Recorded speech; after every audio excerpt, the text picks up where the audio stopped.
What's up, everybody, and welcome back to Fireside Giants. I'm your host, Anthony Rivardo, joined by my co-host, Alex Wilson. And we got a little bit of surprising news today for the New York Giants. They went ahead and signed another wide receiver, Cole Beasley. Many of you know him, whether you know him from his time with the Buffalo Bills, which we're, of course, going to dive into due to the Brian Daboll connection, or if you remember him from when he played for the Dallas Cowboys and scored quite a number of touchdowns on the Giants in years past. Cole Beasley, longtime veteran in the NFL. He's been around for a hot minute. But now he's joining the Big Apple, joining the New York Giants just ahead of training camp, another body to add to practice, and a sleeper player to potentially make the final 53-man roster, though he has a lot of competition to earn one of those spots. So we're going to go ahead and dive into all that, discuss what this signing means for the Giants, what it means for their training camp bodies in particular, and everything else in between. But before we do, make sure to leave a like if you do enjoy this episode. Subscribe to the channel if you are new. Ring the bell so you don't miss an episode, and comment your thoughts on the topic down below in the comment section. If you're listening on Apple or Spotify, please make sure to leave us a 5-star review. And go ahead and follow us on social media, Instagram, Twitter, Facebook, at Fireside Giants. We are everywhere. Threads as well, though it doesn't seem like anyone cares about that platform anymore. We are there as well. So we're going to go ahead and dive into this conversation about Cole Beasley today. So Alex, how are you doing today, my friend? And what are your thoughts on the Giants signing Cole Beasley? Oof, well, I'm doing good. I mean, this one came out of left field. I got to say, I did not see. I was sitting there, looking at the Yankees, all the speculation, all the random fake accounts, pretending to make moves. And then I see Cole Beasley signs with the Giants. And I'm like, that's got to be fake, right? It's got to be a little crap. Apparently not. Apparently that's real. Mike Garafolo of the NFL Network reported that Cole Beasley did sign with the New York Football Giants. Now, what does this mean for the Giants? Well, there's two things I'll say right off the bat. This says to me both Wan'Dale Robinson and Sterling Shepard are likely going to start training camp on the physically unable to perform list. They wanted to add another body to this camp. That way they had just, bodies to go around. He's 34 years old, and we know Cole Beasley to be a pretty solid receiver. Has he had some questionable things in the past or things he said to the media? Absolutely. But we're really only going to utilize his football metrics here in this episode. So, Cole Beasley, as you mentioned, played a lot with the Dallas Cowboys. He played 14 years of NFL experience here. Like I said, 34 years old. Like, how much can we expect from a 34-year-old player? Probably not a lot. He's a body. He's a competitor. He'll fight for an opportunity to make the roster. And they had kind of a connection with him last year. There was a time where we thought that they were going to sign him. Obviously, it fell through. But now, seemingly, it comes together. And with the Bills, he spent 3 years, a little bit more than 3 years there. He played with the Bills and Buccaneers last year, split some time between those teams. But the Bills, 3 seasons, obviously, Joe Shea and Brian Daboll, there's an obvious connection there. He's hauled in 233 receptions for 2,456 receiving yards, 11 scores across 48 games. He has a career 71.1% catch rate, which is very good, with 5,744 yards and 34 touchdowns to date in his entire 14-year career. So, as you can see, Cole Beasley is an extremely productive player, but he's older now. What can you expect from him? Nobody really knows. He's primarily a slot guy. 86.4% of his snaps have come in the slot, with only 13% out wide. Now you have Wan'Dale when he gets back, Sterling Shepard when he gets back, Paris Campbell, Darren Waller is going to be a jumbo slot option. You got, Jalen Hyatt, who played a lot of slot in Tennessee. And then, of course, now you have Cole Beasley. So not all of these slot guys can make the roster. In fact, I think there's a pretty good argument to make that maybe Sterling Shepard and Cole Beasley will be competing for one of those final roster spots. Maybe Colin Johnson, a guy that's more of an outside guy, gets the axe because Sterling Shepard can play both inside and out. So I think he has a little bit of leverage there. But, when you're looking at this wide receiver core, looking at all the names and bodies they have on the roster, is there anyone that stands out to you as like, okay, like this hurts them or maybe benefits them? I think right now Cole Beasley at his age, I'm not expecting a lot. He only had 35 receiving yards last year, but he knows the scheme, right? He knows Brian Daboll's scheme. He knows what they're trying to do. And I think that familiarity certainly stands out. Yeah, I mean, two names right off the top of my head. Who does this hurt in a way? I think Jamison Crowder, number one, first and foremost, because earlier in the offseason, the Giants signed Jamison Crowder, and we were like, okay, this is just going to be their camp body, dependable slot receiver option, the veteran guy who plays in the slot, Jamison Crowder. Well, now they just kind of signed the exact same player in Cole Beasley, but Beasley has more familiarity with this Giants coaching staff, so he probably gets the edge over Jamison Crowder, I would assume. I guess it comes down to who plays better in training camp, but yeah, if I had to think of one guy off the bat who this affects in a negative way, I think it is Jamison Crowder. Because, again, Jamison Crowder, just one of those veteran slot receivers, past his prime in many ways, not expected to necessarily make the roster, but competing for one of those spots. Cole Beasley, the exact same player. Older, veteran, 34 years old, slot guy. We'll see if he makes the roster. Seems like those two are going to be competing. And I will say, there's a good chance that neither one of these two players, Beasley or Crowder, makes the roster. But who makes the practice squad? The Giants can only have so many veterans on the practice squad. I know it's a limited number. Practice squad is comprised of those younger guys that you want to develop. You can only have a couple of players on the practice squad who are veterans. So the Giants might have to decide, do we want Cole Beasley, who really knows this offense in and out from playing 3 years in Buffalo? Or do we want Jamison Crowder, who's worked out with Daniel Jones and developed a good relationship with him over the past few years at Duke in the offseason? That's the big question for the Giants, and what it's going to come down to, who plays better, who's more impactful during training camp. So this is low-key a position battle now. This is a roster spot battle, in my opinion, between Cole Beasley and specifically Jamison Crowder. Now, any other players that I think this might affect? I think Jeff Smith as well, but I do believe that the Giants signed Jeff Smith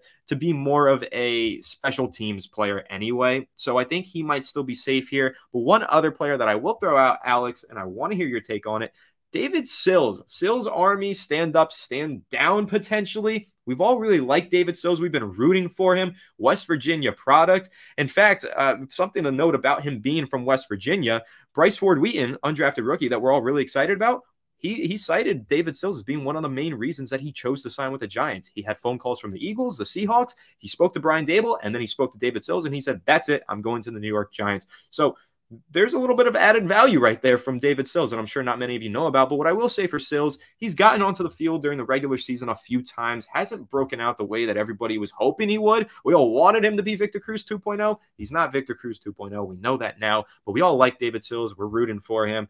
But this is a signing that could negatively affect him. I think that Sills has a lot of competition to make this roster, and this is just another player to throw into the mix to create even more competition for Sills. So, Alex, I guess I'll ask the same question to you. Do you feel the same way that I feel about Crowder and Sills and the way that they might now just be competing directly with Cole Beasley to make this roster?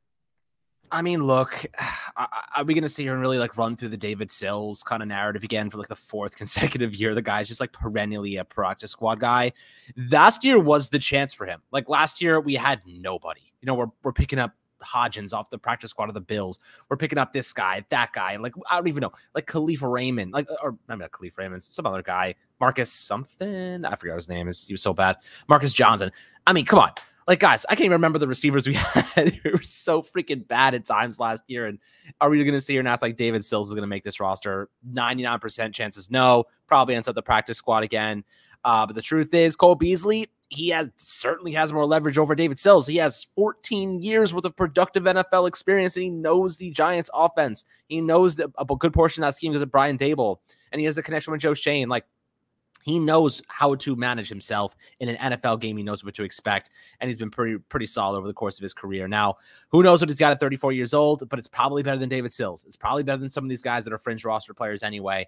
Bryce Ford Wheaton, probably better than him. I mean, he's never even played an NFL down before, let alone a practice squad rep. So you're looking at these guys. Cole Beasley has substantially more value than any of them. I think that's objectively true. Now, the question being, is how many slot receivers can you possibly have? I think that's the question to be asking. Do you need Wandale, Sterling Shepard? Do you need Paris Campbell? Do you need all these guys?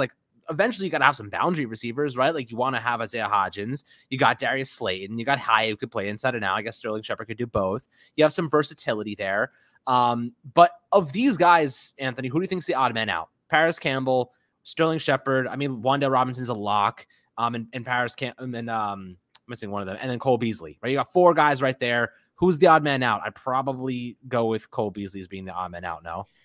Yeah, I think that Cole Beasley would be the odd man out. I think what's going for him, the fact that he knows Brian Dable, he played 3 years in his system. What's going against him, these other guys have been with the Giants longer. I mean, when you look at Sterling Shepard, he's the longest tenured New York Giants player. Is he coming off of an injury? Yes, he is. Has he been consistently injured? Yes, he has. But he's also been consistently one of the biggest voices and most influential voices in the locker room, and one of the strongest leaders that the Giants have had across nearly a decade now. It's been 7 years that Sterling Shepard has been leading this locker room. So that's a player, in my opinion, you don't pass up with for Cole Beasley. I mean, listen, I'm not trying to say Cole Beasley in a way where, I make him sound like he's some terrible player, but I just think the value that you add from Cole Beasley being on your roster, you gain way more value from having Sterling Shepard in your locker room. And that's not to mention the fact that before he got injured last year, he was playing good football for the Giants. Everyone's forgetting that because he got injured in week 3. Those first 2 weeks, Sterling Shepard was still the man that we remembered him to be. You guys are all forgetting. I swear so many Giants fans are forgetting week 1 versus Tennessee, that big touchdown from Daniel Jones to Sterling Shepard. He breaks a tackle on a deep ball and scores 6 points. I mean, that was a great play, and he was coming off of an injury with that. I think that this year for Sterling Shepard, this could be a big year for him because he has way less work to do. He doesn't have to be on the field all the time. The Giants added depth. So who's the odd man out here? I think that it is Cole Beasley. Paris Campbell, I think, is just very dynamic. They're gonna keep him on the roster for a couple reasons. One, he plays inside and he plays outside. He's kind of your successor to Sterling Shepard in a way. 2, he's got a lot of speed. 3, he can play running back. Don't forget how important that is right now with the Saquon Barkley controversy going on. The fact that Paris Campbell can go into the backfield and take some handoffs if need be, that's way more important now than it was when they signed him a few months ago. So I think that's something to keep in mind. And of course, these other guys that we have, Jalen Hyatt's a totally different animal. Like I said, Sterling Shepard, a veteran. Jamison Crowder is camp body in my eyes anyway. So the odd man out here in my eyes, it is Cole Beasley. I don't see him necessarily making the roster. I think that it's good to react to something like this and discuss what it means for the team. But overall, my opinion on this is a camp body signing, just a veteran to add a little bit of experience to training camp, because like you said, Alex, I think the main takeaway from this signing is that Wan'Dale Robinson and Sterling Shepard are not going to be ready for the start of training camp. And that's totally fine. Let them rest up. Let them get ready for the regular season. That's when we need them. I have big expectations for Wan'Dale Robinson, not only just because he's a dynamic player and athlete, but the way that the Giants used Robinson last year, Alex, that was what really stood out to me. His target share was like 22% when he was on the field or something really high. It led the Giants when he was on the field last year. I know he led the Giants in target share, and he was also in the top 20 in the NFL during that time span. So they were force-feeding the ball to Wan'Dale Robinson. Clearly, Brian Daboll thinks they have something special in that kid. So once he's healthy, best believe he is the furthest thing from the odd man out. He is going to be on the field making an impact. So that's my take on those guys that you just mentioned, Alex. But I know the Giants also made a couple other moves today. They didn't sign anybody, but they had a couple linebackers in for visits this afternoon. And I know that you know a little bit more info on those guys than I do, Alex. So why don't you tell us a little bit about those linebackers that came in to visit the Giants? So the Giants brought in Nick Vigil, who has experience, and they brought in Sam. I'm going to try and say his name, Eguavoen. Don't know how to say it, but hopefully that was close. Now, after Gerard Davis goes down with the ACL tear and no TAs, you have to find a supplement, and we're still high on Micah McFadden, Darren Beavers coming back. But the guys I brought in today, Nick Vigil has played with the Cardinals. He's played with a lot of teams, actually. I think Cincinnati Bengals, the Chargers, the Vikings, and last year he was with Arizona. He's played 3,641 total defensive snaps. Last year he only played in 84 snaps, had 11 tackles, kind of disappointing grades, 13.3% missed tackle rate. The last time he was kind of playing starting level snaps was 2021 with the Vikings. He had 10 pressures, 59 tackles, 11% missed tackle rate, an interception, allowed 392 yards in coverage. Now, Sam Eguavoen has a career total of 921 snaps. He has 4 seasons of action with the Miami Dolphins. He only played 35 snaps last year. And Anthony, the craziest stat I've ever seen in my life, this is actually crazy. He gave up 4 receptions last year in coverage. All 4 were touchdowns. Kind of a weird. I think that we could probably muster up the confidence to say he's not that good. These are backup level players, guys. These are veteran minimum level players. I don't know, bringing them in for workouts, see how they look. He's actually over 30 years old now, has a career average of 16.9% missed tackle rate, only has 36 total tackles in his career. Nick Vigil, certainly a better option if we're going to go in the direction of a supplementary piece at a cheaper price point. Now, we talked about a couple linebackers a few days ago. I'm personally on the Zach Cunningham train, but obviously the Giants see the need to bring in some guys for competition, and obviously these guys certainly stand out, so we'll see what happens there. But that kind of rounds out those 2 players and what they have to offer.